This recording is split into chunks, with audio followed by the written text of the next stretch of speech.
शिव महापुराण की कथा कहती है,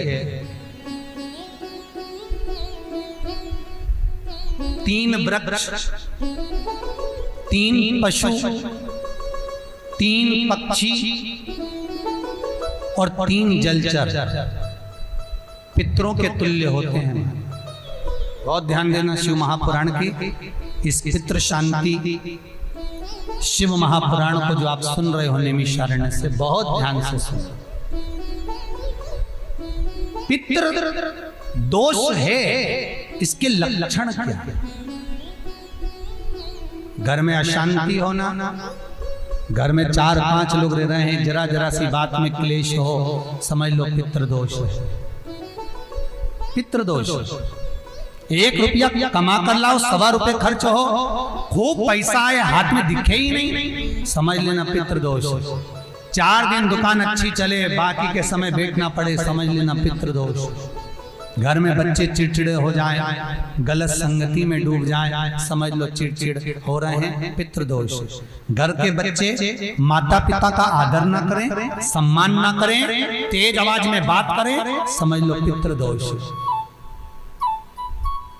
पितृदोष मालूम पड़े। और इतने से भी अगर आप नहीं समझ सकते, परिवार का कोई एक व्यक्ति जब जब भोजन करने बैठे तब तब उसकी थाली में बाल आए, भले वो होटल में खाए तो भी बाल आ जाए, वो कहीं खाना खा रहा है तो बाल आ जाए। 8-15 दिन में, 4 दिन में, 3 दिन में, 2 दिन में, 6 दिन में आपकी थाली के भोजन में अगर बाल निकल रहा है, केश निकल रहा है, समझ लेना कि पितृ आपसे कुछ मांग रहे हैं, पितृ आपसे कुछ चाहते हैं। क्योंकि पितृ बोलते नहीं आता, केवल घर का व्यक्ति जब भोजन करने बैठेगा, सब अच्छे से बनाया, सब अच्छे से करा, फिर भी थाली में अगर बाल निकल रहा है, और कोई व्यक्ति ऐसा होता है जिसकी थाली में बार बार बाल आता है, वो कितने ही केले, पत्नी को भी कह दिया, परिवार को भी कह दिया, तो भी वो होटल में खाएगा तो बाल आ जाएगा, अचानक आ जाएगा, भले पानी पिएगा तो आ जाएगा, कुछ खाएगा तो बाल आएगा। 8 दिन में, 15 दिन में, 6 दिन में उसके भोजन में बाल आएगा ही आएगा। समझ लो पितृ कुछ कहना चाहता, पितृ कुछ बताना चाहता,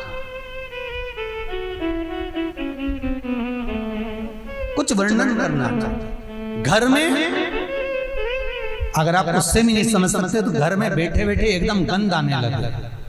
8 दिन में, 4 दिन में, 6 दिन में, ना जाने कौन सी गंध की बदबू सी आ रही, कोई गंध आ रही, कोई सुगंध सी आ रही, कोई गंध सी आ रही, समझ लो पितृ की छाया पड़ रही है, पितृ कुछ मांग रहा है।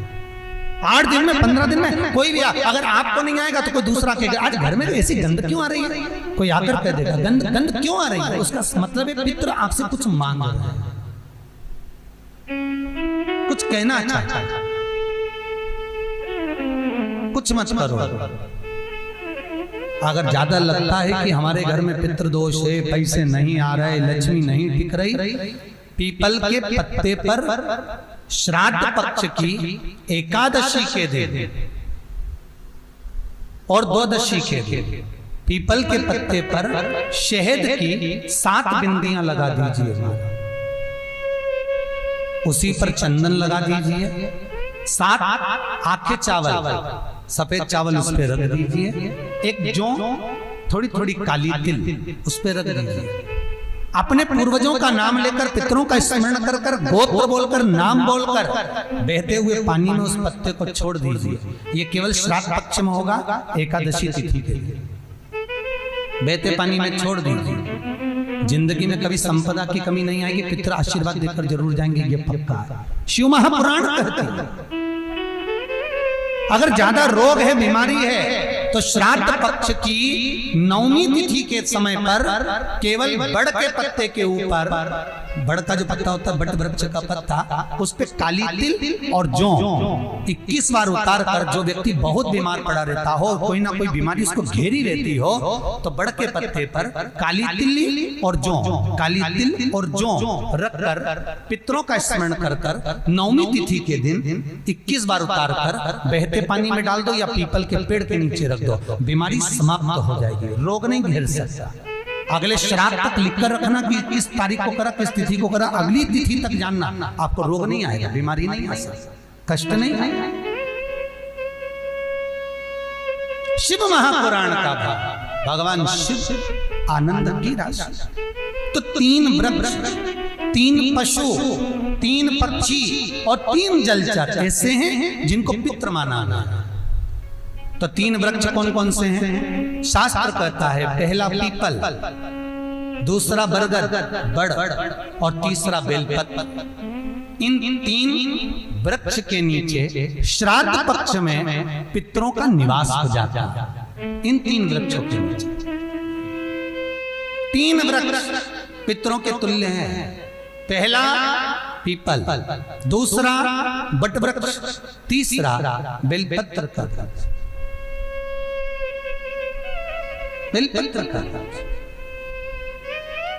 कभी अनायास श्राद्ध पक्ष में आप कुछ भी ना कर पाए, कुछ भी ना कर सकते हो, तो एक पत्ते के ऊपर कोई सा भी पत्ता ले लो, चाहे पान का ले हो, कोई पीपल का ले हो, कोई भी पत्ते के ऊपर एक पुड़ी, थोड़ा मीठा थोड़ा नमकीन रखकर अपनी कामना कर अपने पूर्वजों के लिए इन 3 वृक्ष के नीचे 16 श्राद्ध में किसी भी एक दिन आप वो भोजन को रखकर रह जाइए। अपनी कामना कर सुख का अनुभव होगा, पितरों को शांति मिलेगी।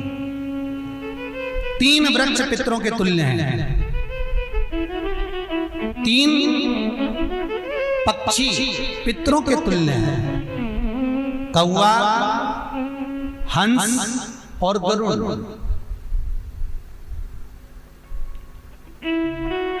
एक कौवा और एक श्वान, कुत्ता, ये 2 ऐसे होते हैं जिनको 20 मिनट पहले, आधे घंटे पहले, 1 दिन पहले, 24 घंटे पहले, 48 घंटे पहले क्या होने वाला होता है कौवे को और श्वान को भान हो जाता है।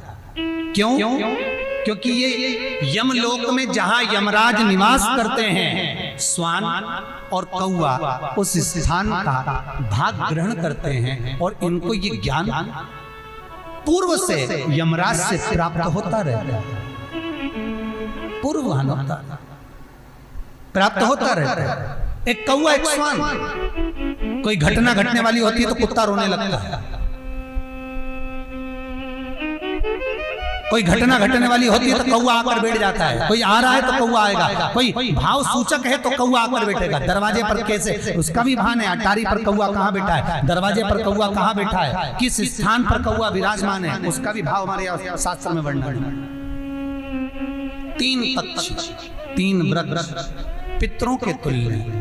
पक्षियों में कौवा, हंस और गरुड़, ये पितरों के तुल्य जो अधोगति में मर जाते हैं, जिनको पिंड नहीं मिलता, तर्पण नहीं होता, ब्राह्मण का भोज नहीं मिल पाता, जो मर जाते हैं, जिनका अंतिम संस्कार तक नहीं होता, जिनकी गति बिगड़ जाती है, ऐसे जीव कौवे के अंश में प्रकट होते हैं। जो पूर्ण फल लेकर जाते हैं, पितृलोक में जगह नहीं होती, बैकुंठ में जगह नहीं होती, कहीं अगर जगह नहीं है देवलोक में तो इनको कौवे के अंश में, गरुड़ के अंश में या हंस के अंश में डाल दिया जाता है। महाराज फिर अगला वर्णन किया, 3 पशु, कुत्ता, गाय और हाथी, ये पितरों के तुल्य होते हैं। शिव महापुराण की कथा कहती है अगर श्राद्ध पक्ष में गया नहीं जा सकते तो गाय के मुख में गयासुर ने वर दिया था कि गाय के मुख में अगर कोई गया नहीं आ पाएगा तो गयासुर 16 दिन गाय के मुख में निवास करेगा।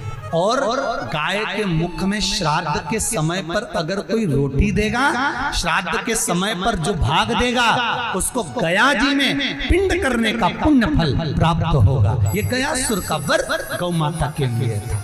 तो गाय के मुख में 16 दिन तक गया क्षेत्र का पिंड का भाग प्राप्त होगा। कुत्ता, गाय और हाथी। स्वान को रोटी क्यों देते हैं? क्योंकि स्वान पितरों को अपना भाग प्रदान कर देता है। स्वान भगता नहीं है, चुका देता। फिर 3 जलचर है महाराज जो पितरों के तुल्य हैं। मछली, कछुआ और नाग। पिंड जो बनाया जाता है वो पानी में दिया जाता है, मछली जिसको पाती है वो पितरों को प्राप्त होता है। कछुआ